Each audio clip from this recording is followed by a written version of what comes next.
Otaku. They're an inborn feature of any hobby, but they're most commonly associated with the realms of anime, manga, and video games. Stuff that I obviously am also deeply immersed in. Media-obsessed nerds and fanatics are a trope that are ubiquitous throughout movies and TV shows all over the world. And otaku, being no different, are a frequent reoccurrence in anime and manga as well. These portrayals are often pretty stereotypical. Nerdy glasses, unattractive appearances, poor hygiene, and an obsessive personality that places their hobbies and pastimes on a level of importance greater than possibly even their own lives. It's a classic trope that goes back past the 80s, and it hasn't really gotten better since then. Of course, anime and manga have become a little more popular nowadays, and while they're still incredibly niche, there's less stigma around being a fan. Accordingly, the portrayal of otaku in anime have become a little more gracious as well. Sometimes though, I feel like they go a little too far to the other side, and we get characters that feel like they just have the otaku trait grafted onto them. Now, being a pretty big nerd myself, I can't deny that I have no love for seeing the old otaku stereotype get dragged out to be used as a sandbag for jokes. But I still think there's a dimension missing from these sorts of portrayals, even if they're not as deprecating as they used to be. That's why, if we're gonna talk authentic and unsanitized portrayals of otaku and otaku culture, I think the only anime/manga that really hits the mark is Genshiken. Genshiken is a pretty old series by now. The manga came out in 2002, and the anime is most certainly a mid-2000s phenomenon. But I think it still does a hell of a job portraying otaku now as it did back then. That might not be obvious at first glance. On the surface, it has a very cut and dry premise, following the adventures of a university's otaku club as they chatter on about their favorite anime and video games. They go to cons, play games, dress up in cosplay, whatever their hobby is, they indulge in it wholeheartedly. The devil is in the details, however, and it quickly becomes clear to anyone reading that Genshiken is written by someone deeply connected to the otaku experience.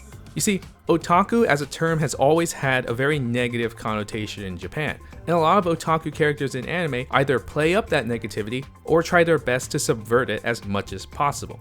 Genshiken does neither. Instead, it acknowledges it while still allowing its characters to exist as real people. There's other important aspects, of course, including strong character writing and incredibly detailed artwork.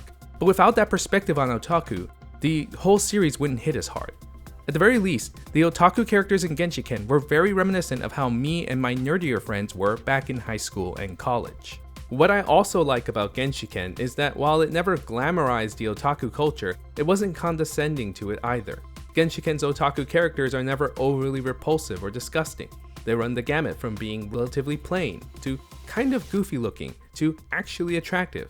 Their social skills vary as well, but in general they know to keep to themselves and avoid oversharing their hobbies with people who aren't interested. At the same time, when they do get a little overexcited, they can become pretty obnoxious, and they're not above partaking in some pretty questionable stuff as well. They're unabashedly passionate about what they love, and while that can cause them to be bullied or ignored by their peers, they remain dedicated to what they love. Genshiken portrays the otaku without shying away from either the positive or the negative aspects of the culture, and that makes it the ideal story for exploring fandom in general. To give a deeper demonstration on how Genshiken provides a more relatable and authentic look into the world of otaku, let's compare two characters, Kanji Sasahara from Genshiken and Taro Kabakura from Wotakoi, another series that gets praised for its portrayal of otaku.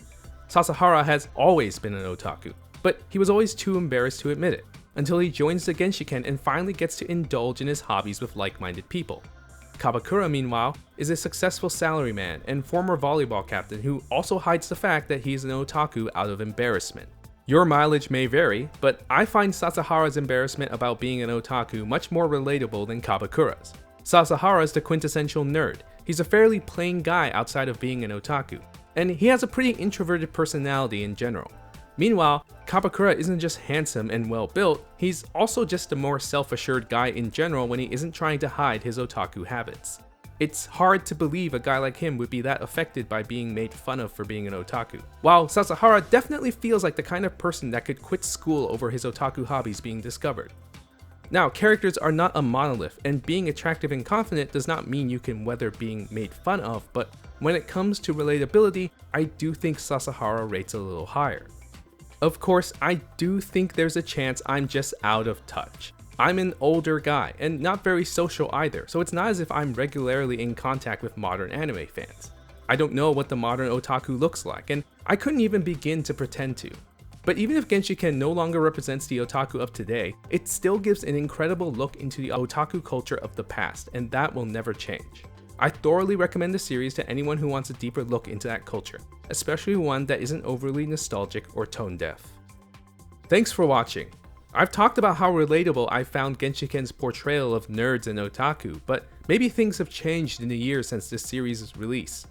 Do you guys agree with me, or do you think that modern otaku portrayals are more accurate than I realized? Feel free to let me know in the comments below. Subscribe if you want to see more of my videos, and I'll see you next time.